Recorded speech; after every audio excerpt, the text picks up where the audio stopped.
departamento de Durazno. Quiero hacer referencia a algún pasaje de la entrevista con el fiscal del caso, el fiscal Chávez, en el bloque anterior, y atarlo o sumarle una declaración de la diputada Magela Rinaldi por Durazno, en Durazno por el Frente Amplio. Ella plantea sobre el rol de los medios, en un caso como este, dice: comuniquemos correctamente, son femicidios. Es importante usar las palabras correctas. Insiste, ¿no? en leer, no leer titulares como tristeza por la muerte de una mujer. Bueno, se entiende sin duda lo que está planteando la diputada, pero, y no es por cuestionar a la diputada, sino por cuestionar un poco o referirnos al caso en concreto. Si nos guiamos, insisto, por las estadísticas, no habría un doble pensamiento en esto, ¿no? Pero también llama bastante la atención que el hombre se haya suicidado con un arma blanca y no fue muy contundente el fiscal cuando le pregunté cómo, porque no es lo mismo darse muerte, me imagino yo, con un arma de fuego. ¿Tenemos certeza de que haya sido así? ¿Tenemos certeza que no haya habido otro más que pasó por la casa? ¿Qué podemos saber hasta el momento como para asumir y poner como titular femicidios, ¿no? No lo sé. Tal vez es un caso en el que se está hablando un poco antes de lo debido, de manera apresurada. No sé qué sentimiento les quedó a ustedes de todo esto. Pablo, usted sabe, tiene experiencia en estas tristezas. Es un hecho impactante, no hay lugar a dudas. Yo escuchaba las declaraciones del fiscal y algo de los medios de prensa, y todo indica, o los elementos primarios llevan a pensar que podría tratarse de 4 femicidios, 2 en grado de tentativa. Pero la diputada, en realidad, nosotros no podemos decir que esto se trata de un femicidio. No lo podemos decir porque no tenemos, primero, la idoneidad técnica ni los conocimientos de la causa para afirmar que es un delito u otro delito. Si es un homicidio son 4 homicidios muy especialmente agravados o es un femicidio. No lo podemos decir porque el que lo tiene que decir en todo caso es el Ministerio Público, luego de una investigación que recién comenzó. Como bien expresaba el fiscal, siquiera tiene las autopsias todavía. Entonces, digo, es algo que ha conmovido a toda la sociedad de Durazno y a toda la sociedad entera del Uruguay. Pero no podemos afirmar que se trata de tipificar un delito o el otro hasta que no lo afirme el propio fiscal que está investigando en la causa. Si vos me preguntás a mí una opinión personal, yo entiendo que los elementos primarios llevarían a pensar que se trata de 4 femicidios, 2 en grado de tentativa. Pero no lo podemos asegurar ni podemos hablar y decir las cosas como son porque en realidad todavía no tenemos la certeza jurídica que se trata de 4 femicidios. Repito, para que no se malentienda, porque después si no se dice no, que están en contra de los femicidios o a favor. No, por eso, no estamos si nos hablando quedamos de en eso es una no se puede entrar en discusión eso porque esto que es un pierde hecho el foco en lo dramático. aberrante. Y te digo más, lamento en estos casos que el supuesto victimario, pues se está investigando, pero todo indica que sería él, se haya suicidado. Porque no es castigo que se haya suicidado. Porque si se comprueba que estos fueron 4 femicidios y 2 en grado de tentativa, la muerte no es castigo. Castigo son 30 años de prisión más 15 de medidas eliminativas.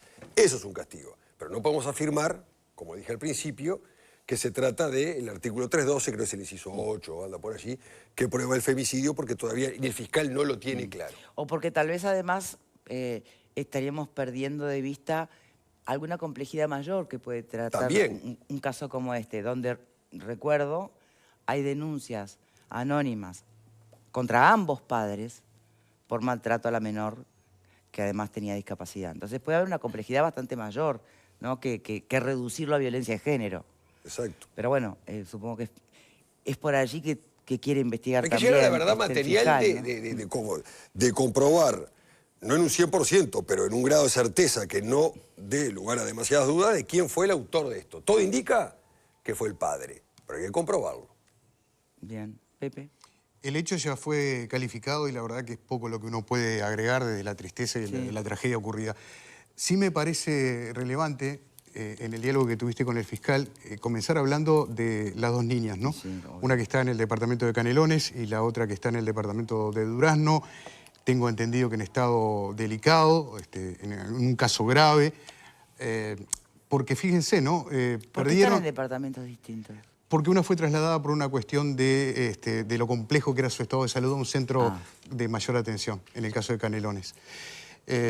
Pero fíjense que estamos ante dos pequeñas que perdieron a su madre, a una hermana, a su padre, supuesto victimario, y que además fueron testigos de lo ocurrido. ¿Y que fueron agredidas por uno de ellos? Sí, O obviamente, sea, ¿no? Ni que hablar, ni que hablar. O sea que la verdad es que es ¿Cómo en ella que tenemos que estar hoy recomponen mirando... su propia historia vital? Eso es el desafío enorme, que yo no sé realmente quién tiene título suficiente para lograr eso con esas chicas. Bueno. Sé que el INAHU está trabajando, la unidad de víctimas también. Sé también, por otro lado, que hay familiares, hay una hermana de la mamá, la mujer asesinada, que también está junto a las pequeñas. Pero me quiero quedar también con lo que decía el doctor Doagón con respecto a esa escasa percepción muchas veces que se tiene del riesgo cuando hay denuncias de este tipo y cómo después, pasado el tiempo, decimos, bueno, teníamos ahí una cuestión amarilla, casi naranja, que nos podía estar indicando algo. ¿Doagón? Sí, comparto lo que dicen los panelistas. Yo trato de centrarme más que en más que en una declaración reivindicativa de qué es lo que habría que calificar esto. Sí. Una mirada, creo que eso importa también, pero una mirada más crítica por mi formación profesional, ¿en qué pudo haber fallado el sistema? Si es que falló, quizá no se sabe, quizá se determina que no había elementos para poder determinar que se hicieron pericias y las pericias dieron que no pasaba nada. Sí. Pero Y puede pasar en un seno sin antecedente familiar, sin ningún antecedente de nada, un brote psicótico, ¿no? O sea, las cosas pueden pasar. sí. Aquí, por lo que es la información primaria del fiscal del caso, parecería que fue un hecho por lo menos premeditado por el principio de incendio y luego la utilización de un arma. Recordemos que en Uruguay las estadísticas han dado, creo que en la última década, los tristes femicidios que han pasado en este país, el 60% con arma de fuego y el 40%, casi todo el restante es con arma blanca. Por lo tanto, para mí una posibilidad puede ser, estoy teorizando, ¿verdad? Es que no haya funcionado la hipótesis de prender fuego a todos adentro, entonces empezó a quitar la vida uno a uno. Esa es la particularidad que tiene el arma blanca. Entonces, no quiero dar detalles porque realmente es aberrante, pero realmente no es algo que acontezca de inmediato como el arma de fuego. Requiere que la persona tenga un estado para poder, ya digo, quitar 3 vidas, ¿no? Y atentar con las otras, ¿no? Lamentablemente, también compartiendo lo que decía el último panelista, en más de la mitad de los femicidios que pasan en este país, el responsable se quita la vida. Y ese es un tema que hay que abordarlo multidisciplinariamente de forma previa.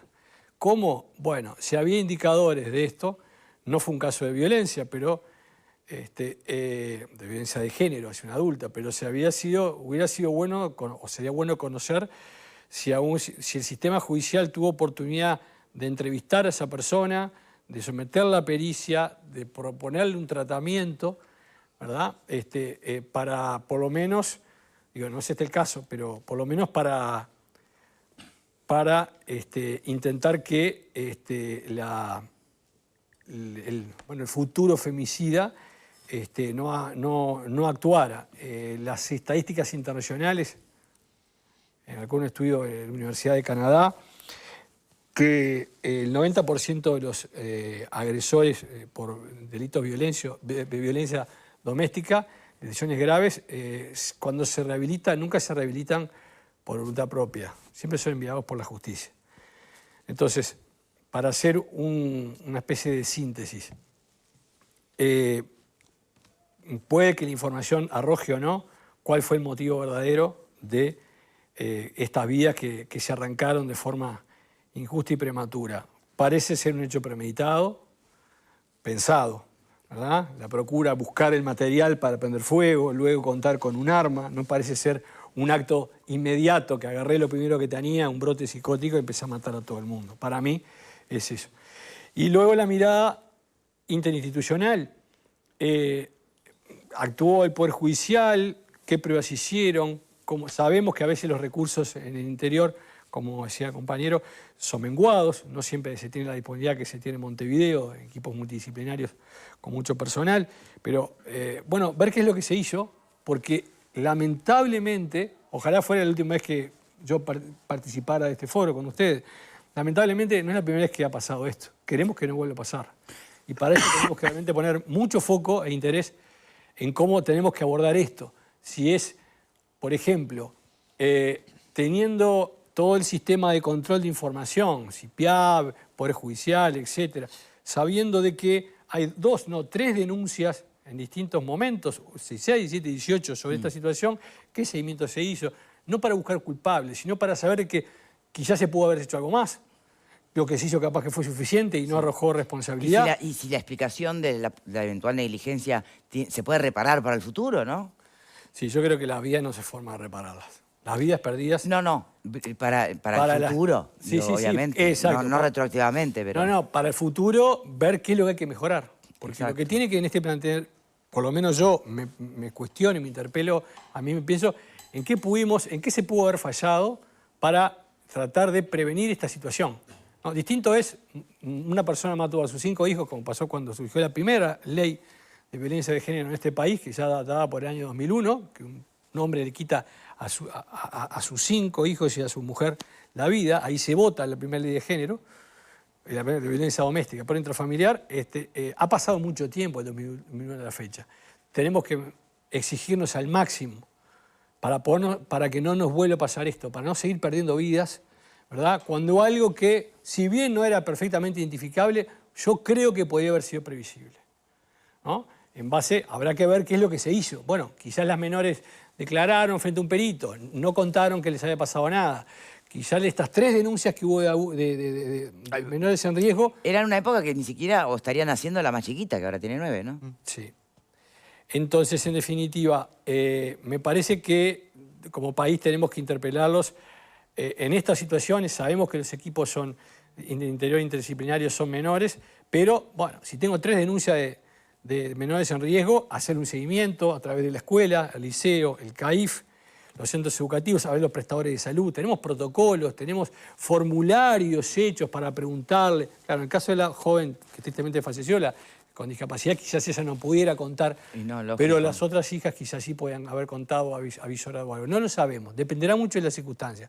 Pero creo que sí es una señal para nosotros de no nos olvidemos de este tema. Pasó la noticia, nos olvidamos y volvemos a reencontrarnos cuando vuelva a pasar otra tragedia. Terrible, tal cual. Hay que trabajar para afinar la comunicación interinstitucional para abordar esta situación. Patricia.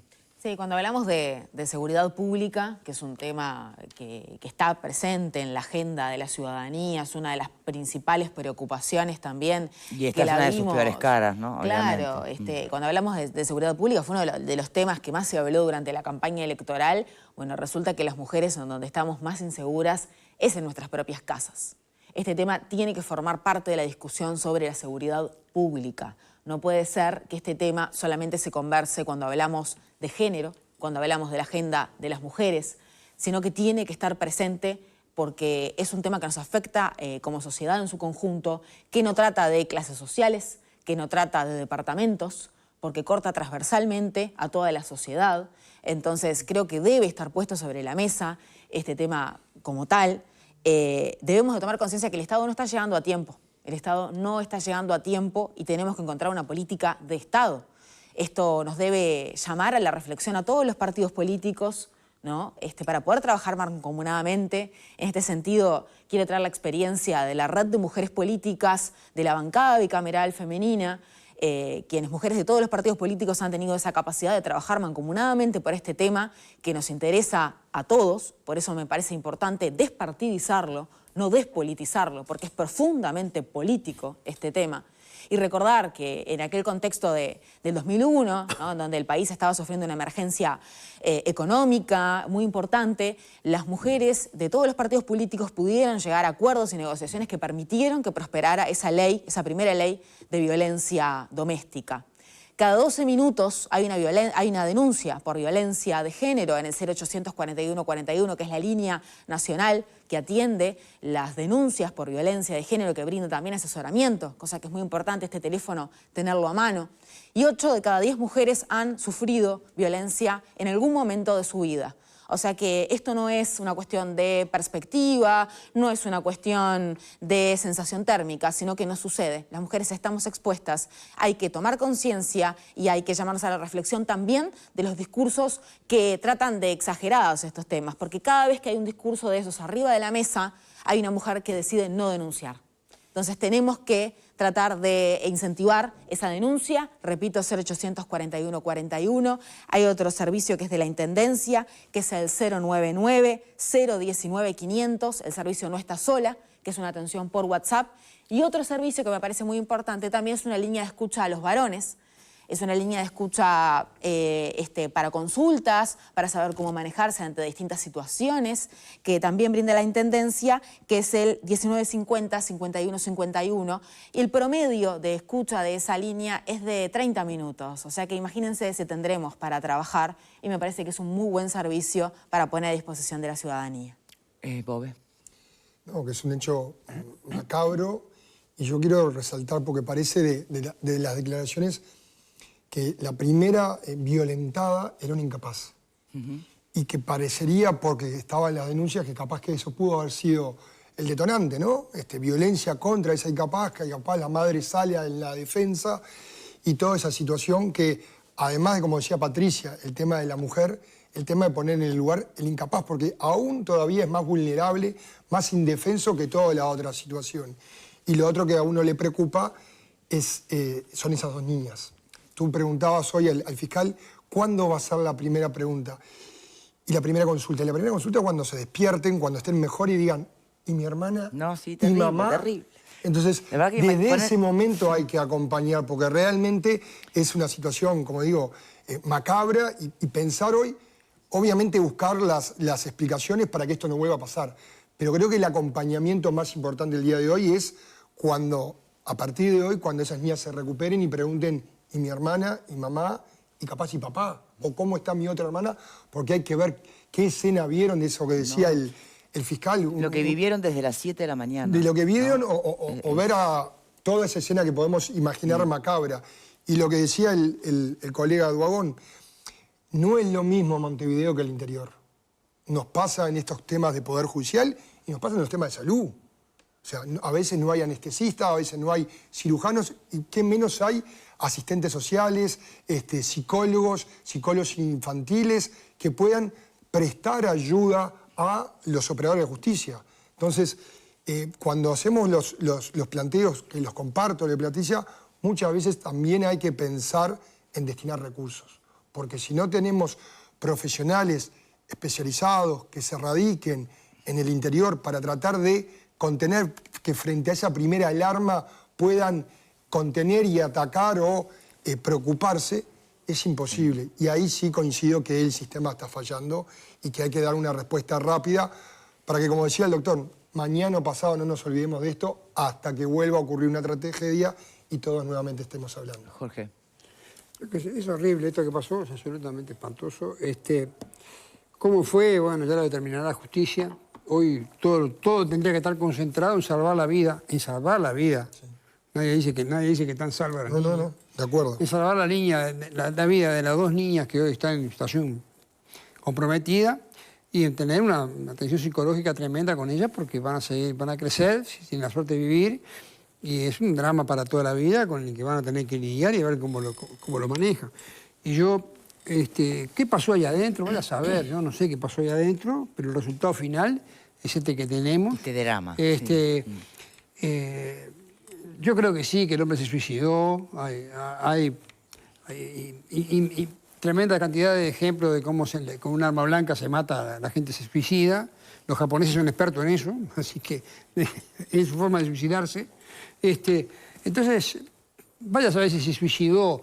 Después que hizo todo ese desastre y lo vio, se suicidó porque no aguantó, dijo, ¿yo qué hago? No sé, yo no sé la verdad lo que puede haber pasado ahí adentro. Ahora, es muy importante lo que dijo Bautista, perdón que te llame por nombre. Y creo que lo dijo recién Barrio. Pero no olvidemos la noticia, pero yo estoy seguro que dentro de una semana va a venir, no va a estar más la noticia. Estoy seguro de eso. Y ojalá dure una semana. No nos olvidemos de estas cosas que pasan. Que esta hoy nos impacta, pero que hay muchas de estas. Y si ustedes miran incluso los diarios internacionales, pasan cosas increíbles de padres que matan a los chiquilines. Pero hay cosas inherentes a los seres humanos. O sea, hay cosas aberrantes. No sé por qué sin duda. tenemos este tipo de reacciones, pero lo cierto es que las tenemos. En sociedades civilizadas, menos civilizadas e incivilizadas, en todos lados. No hay nadie que esté a salvo de todo eso. Yo no sé por qué pasan estas cosas, pero sí sé que obviamente que tenemos que tener todos los esfuerzos para brindar la protección, el Estado, todo eso tiene que estar arriba de todas estas cosas, hacer los seguimientos, pero después siempre empiezan los otros problemas, Victoria. Pero, bueno, sí, pero eso hay que poner recursos, porque también tenemos que hacer el seguimiento a aquella cosa y hacer el seguimiento a la otra. Y bueno, y al final termina que no seguimos a nadie. Y estas cosas que vienen de repente denunciadas, creo que en el 2016 ya había algunas pautas, bueno, capaz que se hizo seguimiento medio así, dijo, no hay problema, hasta que el problema reventó de esta manera, que es la peor manera que podía haber. Y también hay que ver cuánto linkean esas denuncias de aquel momento, hace 9 años, ¿no? ¿Cuán alarma realmente tendrían que haber sido? Hay muchas preguntas que uno puede muchas cosas hacerse. que hay que verlas, pero mirá, las cosas miren cómo terminan. Andá a saber qué pasó en ese momento ahí adentro. Bien. Martín Jorge. Gracias. Primero, antes que nada, que esa niña descanse en paz, la pronta recuperación para esas 2 hermanas, que les mandamos, ojalá si algún día nos pueden ver, estamos todos acá mandándoles un gran abrazo y una pronta recuperación. Fortaleza a esa abuela y esas tías que aparecen ahora. Pero a mí me gustaría hacer una reflexión, y esa reflexión en voz alta no es que tenga claro el tema, pero si uno estudia, y hemos hablado mucho de la presencia del Estado, de las herramientas del Estado, y si uno estudia todo lo que el Estado ha hecho, recién Patricia mencionaba que desde el 2001, o sea, ya la primera del gobierno de Jorge Valle, fíjense, apareció la primera ley en este sentido. Pero si uno analiza el Estado está presente, y hacemos un repaso, está presente en prevención, está presente en líneas, está presente en políticas de vivienda. Pero el tema es cómo también. Está presente y si uno hacemos un repaso de todo lo que el Estado, los diferentes gobiernos de todos los colores en estos últimos 20 años ha hecho, el Estado ha hecho un sinfín de cosas, no es un Estado ausente. No soy quien para decidir si el sistema funciona o no, tiene fallas, eso se lo dejaremos a los especialistas, pero hay una institución que es el Estado que está presente, que llega tarde o no llega tarde. El esfuerzo que estamos haciendo el Estado es bueno y el Estado somos nosotros, somos la sociedad, que estamos todos preocupados haciendo un esfuerzo gigantesco en pulir las instituciones, en que llegue a tiempo, en que esto se solucione, en pagando impuestos en este sentido. No es un problema solo de Uruguay, es un problema de Occidente, es un problema de la región. Yo estaba revisando los números, todo el mundo occidental tiene este problema. Pocos países han sido exitosos en esto. Pero hay otra institución, hay otra institución que también, yo lo que dije es que tenía una reflexión en voz alta. Para reflexionar el problema, a ver si encontramos la punta de la madeja, porque nadie está dando con la solución. Pero hay otra institución muy clave en este sentido que Victoria le preguntó al fiscal en un momento por si había tíos o si había abuelas o quién se estaba encargando de la familia. Y Patricia mencionó también otra cosa muy importante, que es hablarlo en casa. Entonces, si podemos nosotros aportar ahora algo valioso, al menos desde lo personal, es que la familia, la institución familiar que viene muy golpeada, es la que también tiene que conversar, tiene que ser cuidada, tiene que ser acompañada. No solo el Estado, también la institución familiar, los tíos, los abuelos, los hermanos. Esa es la institución primera, lejos de querer hacer un comentario conservador, todo lo contrario. Hoy las familias están compuestas de diferente manera, pero la institución familiar y los valores familiares. Porque cuando un padre comete el desastre que acaba de cometer este señor, que no es el primero, hoy hablamos, la semana que viene ya no es noticia, pero en este programa siempre se tocan estos temas. Cuando un padre comete este tipo de desastre es porque algo está muy roto en su cerebro, en su salud mental, en la institución familiar. Y por ahí es cuando de repente también tenemos que, la sociedad, no tanto el Estado, la sociedad, cuidar más a la familia. Bien. Suena muy sensato todo lo que planteás. El tema es que tiene en sí mismo también el desafío de manejar un debate honesto sobre estos asuntos, ¿no? Porque a veces hay una convicción muy clara de no hablemos de salud mental, acá hablamos de homicidas, femicidas, ¿no? Y en realidad capaz que lo más sensato es, más allá de todo el camino penal, cuando se puede, que haya que transcurrir, no soltar la posibilidad de también la perspectiva de la salud mental. No sé, Don... ¿Me permitís? Sí. Es brillante. Uno cuando analiza en derecho penal la conducta y el cerebro y la psiquis del homicida o del... Hay daños y hay características bastante científicamente comprobadas en daños en el hipotálamo y daños en la corteza cerebral que son causados muchas veces por traumas de la niñez. Habría que analizar... No para seguro. justificar, No para justificar, pero para explicar. prevenir mañana. O sea, acá este padre que hoy asesina a su hija, a su esposa y causa este drama familiar, viene dañado neurológicamente, socialmente, moralmente, tal vez de su niñez. Entonces acá venimos con una sociedad rota de generación en generación. Por algo estos casos están explotando ahora. No es de ahora. Ahora se denuncian, ahora se sabe. El Estado está alerta hace muchos años. No estamos dando con la solución. Pero acá venimos con... Y esto decías tú, Patricia, muy bien. Esto no es clase baja. Esto no es clase media. Esto pasa en todas las clases sociales. Totalmente. Acá hay daños, hay traumas, hay shock postraumáticos, Sí. hay un sinfín de daños cerebrales que causan... ¿Qué opinas daño sobre en este sociedad. último punto, Bautista? Porque, claro, uno trata de no quitarle el peso a las palabras, como planteaba la propia diputada Rinaldi, ¿no? Y para algo se llega a la configuración o la tipificación de femicidio, para entender que es una violencia que requiere un abordaje bien específico, que no se la puede englobar en otras violencias.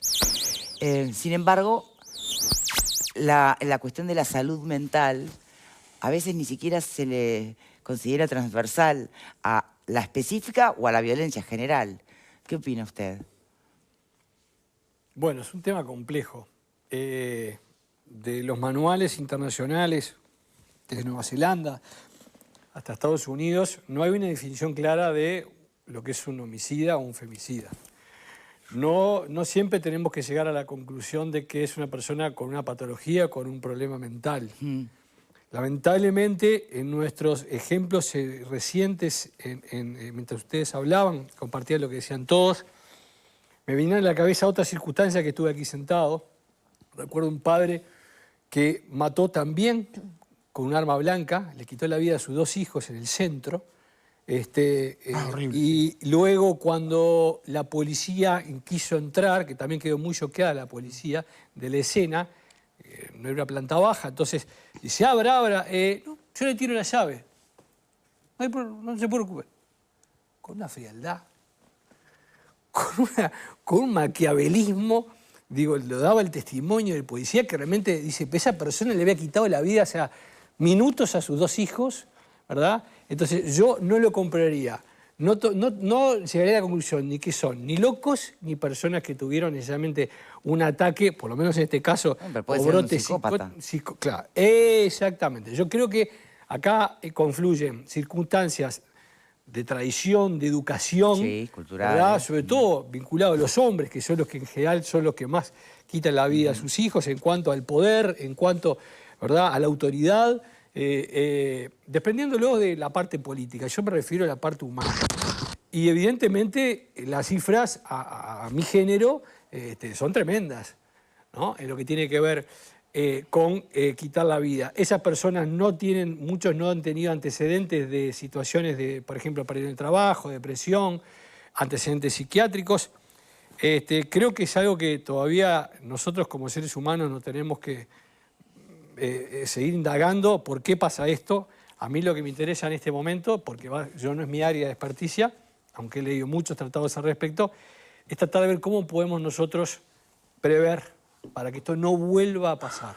Si tengo indicadores y en mi territorio, en mi país, qué pudo haberse mejorado, no para buscar culpables, sino para evidenciar qué tenemos que mejorar. Acá no estamos hablando de un presupuesto, solamente no estamos hablando de problemas de economía o de problemas... acá estamos hablando de la vida de nuestros ciudadanos. Acá se arrancaron 2 vidas, casi se llevan muchas más. Entonces, en este caso hay que ponerle realmente mucha energía, mucho pienso. Los operadores, los que estamos adentro, somos los primeros que tenemos que empezar a ver si fallamos, en qué fallamos, pero no para buscar responsabilidades y no para hacer el nada, aprendizaje, ¿no? para tratar de mejorar. ¿verdad? Hay bases de datos donde se cuenta y se comparte entre los organismos que esto pasó. O sea, 16, 17, 18 denuncias, esos 3 años. Bueno, a ver, ¿qué se hizo al respecto? ¿Cómo se monitoreó? ¿Qué se pudo haber hecho? ¿Qué se mejoró? ¿Qué faltó? Hay que mirar para adelante, porque si buscamos solamente el reproche entre nosotros, vos fallaste, yo no, el otro no tenía denuncias previas, bárbaro. En ese caso, el Ministerio del Interior está absuelto, pero no estamos pensando en esa línea, estamos pensando cómo podemos prever. Vuelvo a decir, hasta el día que a mí me demuestren que hay una situación que es imprevisible, yo voy a seguir manteniendo con estos elementos que vemos que hay situaciones que se podrían llegar a ver a previsible. Esto lo verá el fiscal con la indagatoria o a una investigación administrativa que se pueda hacer en otra órbita de otro organismo, a ver qué pudo haber fallado, pero digo, necesitamos, no, como decían recién, no olvidarnos y pasar al tema siguiente, bajar la cortina, sino que empezar a ver en qué se falló para ir aprendiendo. Esto, lamentablemente, el ser humano ha evolucionado muy poco en estos siglos en esta temática, en la materia de familia, en lo que tiene que ver con el relacionamiento. Tenemos tecnología, mandamos gente a la luna y somos capaces de prever este tipo de circunstancias.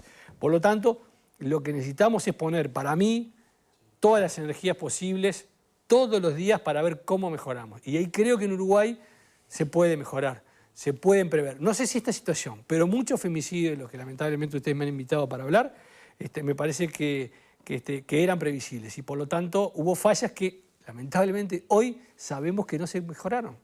Situaciones que podían haber dado una solución relativa que no se hicieron. Patricia, ¿querés decir algo? Sí, me resulta sumamente importante esta perspectiva que se trae al debate, porque obviamente hay toda una discusión sobre la parte institucional y todo lo que el Estado puede hacer, pero hay otra cosa que es la responsabilidad en cuanto a la sociedad y qué tipo de sociedad pretendemos ser. Y eso está en la cotidianeidad de nuestras acciones y en comprometernos a desaprender ciertas conductas que están tan incorporadas en la comunidad, en nuestros roles en la sociedad y que tienen que ver con los roles de género, que yo creo que ahí es que hay que poner un foco muy importante. Hay una palabra que aquí en el debate todavía no ha salido y es la palabra patriarcado, ¿no? Es una palabra importante que hace a la discusión porque es una característica de nuestra sociedad y de cómo se ordenan las relaciones de poder. Aquí obviamente sale un poco mi métier, ¿no? Yo soy politóloga, estudio justamente las relaciones de poder, es algo que me interesa especialmente. Y es innegable que hay un desequilibrio entre las relaciones de poder entre los géneros.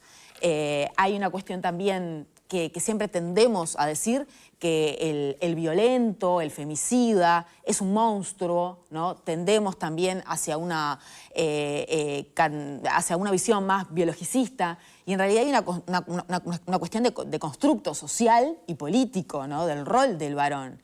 Porque el patriarcado nos afecta a todas las personas, nos afecta obviamente a las mujeres porque nos dejan una desventaja absoluta, pero también afecta al varón que debe de cumplir determinados patrones, determinadas expectativas que se esperan del varón, ¿no? Que tiene que ser el fuerte, que tiene que ser el que no llora.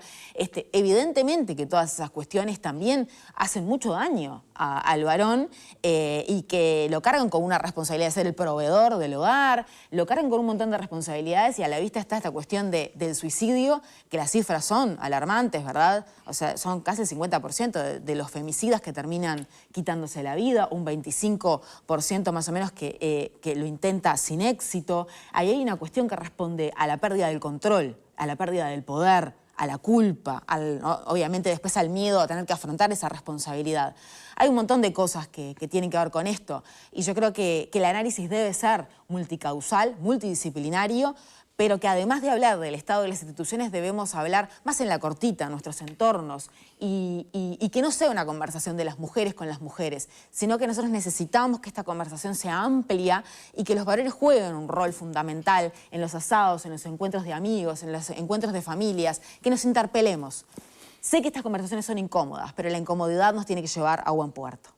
Pepe. Le sigo el razonamiento a Patricia, estoy de acuerdo con ella, pero me parece que no solamente de género tenemos que hablar, también tenemos que hablar de los más vulnerables, que tienen poco marketing, hablamos poco, son los niños. Son los niños abusados, los niños golpeados, los niños violados, los niños que casi asesinan o que terminan en un CTI. Hablamos poco de los niños, muy poco. Si en los asados hablamos poco del patriarcado, como vos señalabas, te puedo asegurar que de los niños hablamos menos todavía. Y lo que decía Germán, lo que decía Jorge como reflexión, a mí me parece sumamente interesante. Primero porque habla de la familia como el órgano máximo de contención, digamos. En el formato que sea. En el formato que sea, pero también es el lugar donde puertas adentro ocurren la mayoría de la violencia contra mujeres, contra niños. La violencia intrafamiliar, exacto. Exactamente. Entonces, es interesante lo que vos planteás porque me parece que se da esa dualidad. Es importante como pilar, pero también es el terreno donde en la mayoría de los casos ocurren estas situaciones, ¿no? Puertas para adentro. Yo quería... pero fíjense en lo que se da, siendo así como queremos nosotros, ¿no? Un poco de la historia, pero dos casos de la historia que no fueron acá. Una fue el dentista Barreda, Argentina. ¿Te acordás? Mató a toda la familia. Después una vida parecería perfecta, mató a la mujer, a las hijas y a la suegra. Y nunca se arrepintió, no se suicidó él. Nunca se arrepintió, fue preso, estuvo en la casa hasta que se murió. Nunca se pudo saber mucho más de eso, más allá que lo entrevistaban a él, pero nunca se arrepintió. Y después tuvo al revés, los sellos Klender. Mataron a todo, al padre y a la madre. Eran los dos hijos, ¿no? Y digo, ¿esas conductas a qué deben? ¿A qué se deben? Que yo creo que acá puede haber alguna que nos olvidamos de todas esas, parecidas a esa. ¿A qué se debe? ¿Por qué pasan esas cosas? Y bueno, pero yo digo, ¿pero por qué pasa? ¿Hay algo en el ser humano que se descontrola en algún momento? ¿Cómo lo prevés? Pero, ¿cómo lo prevés? Pero aparte... ¿Le quitas peso al patriarcado como palabra clave? No, pero yo digo que no son todos los varones patriarcas. También hay casos y no son todas las mujeres perfectas. No, vamos a... Yo creo que no estoy con las generalizaciones. Porque hay de todo en la viña del Señor, aunque yo no soy hay casos de madres presas por matar a Yo creo que hay gente, pero gente que simplemente en algún momento se descontrola y hace cualquier desastre. Como pienso yo que pasó acá. Ahora, me parece que lo que no podemos es generalizar las cosas, porque yo creo que ahí perdemos todo. Hay casos de violencia de los hombres también. Hay casos de violencia al revés también. Y hay casos de manifestaciones como muerte al macho y esas cosas que los hombres... También sufrimos a veces ese nivel de violencia cuando habemos hombres que hacemos las cosas bien, queremos las cosas bien y lo hablamos en los asados. No derivemos para ahí. Yo creo que se entiende el planteo de Jorge. Una parte importante de la culpa, ¿no? En todo esto, pero porque probablemente hemos ejercido durante, no tanto contemporáneamente, pero para atrás, podemos haber ejercido mucha violencia. Porque esto no es un problema de hoy, es un problema que viene de muy atrás en nuestra historia y en la historia del mundo. Entonces, aceptando eso, no creo que todos seamos iguales. No me parece que en la defensiva. Sin duda que la violencia de género es un tema enorme y que se arrastra de toda la vida y que tiene muchos desafíos por delante, pero cuidado con la reducción de la violencia en general a que la cuestión de género de fondo, porque podemos estarle mirando, errándole al diagnóstico. Cuando tú me decís que no me pongo sensible, si yo te dijera lo mismo, estaríamos en un problema. Reflexión final de nuestro invitado, Vagón. Otra vez, lamentablemente, tenemos por delante una tragedia, como decía Pepe, perdón que donde se pierde la vida de niños. No tenemos claro en este país, y por ahí, por lo que decía, está bien el compañero, sabemos cuántas mujeres fallecen o son asesinadas, por femicidas, pero ¿y la cifra de los niños? Es corta, es baja, es alta la cifra de niños que se pierde la vida, ¿verdad?, por incidentes como este tipo. Por lo tanto, creo que nos interpela a todos para seguir profundizando en lo que tiene que ver con los distintos sistemas que tenemos, mejorarlos e incorporar lo que falte, porque acá lo que se pierde no es dinero, no son bienes materiales, es la vida. Y en esta situación nosotros no podemos fallar acá. Esto es más que una vacuna, acá tenemos que buscar la solución. Si usted me pregunta a mí, hasta el cansancio creo que la solución es posible.